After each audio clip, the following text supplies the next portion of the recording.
কোনো নবী নাই। রাহমাতুল্লিল আলামিন বিশ্বনবী হযরত মুহাম্মদ সাল্লাল্লাহু আলাইহি ওয়াসাল্লাম এমন একটি প্রিয় নাম যা প্রত্যেক মুসলিম তার অন্তরে মহব্বতের সঙ্গে স্মরণ করে থাকে।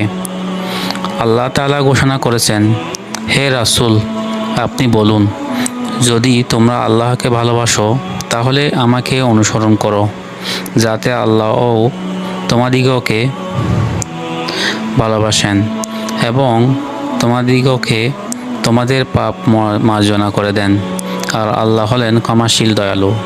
সূরা আল ইমরান আয়াত নাম্বার 31। আর মহানবী হযরত মুহাম্মদ সাল্লাল্লাহু আলাইহি ওয়াসাল্লামকে ভালোবাসা ও তার প্রদর্শিত পথ অনুসরণে জীবনযাপন করাই ঈমানের অংশ। এ প্রসঙ্গে ইমাম বুখারী রাহমাতুল্লাহি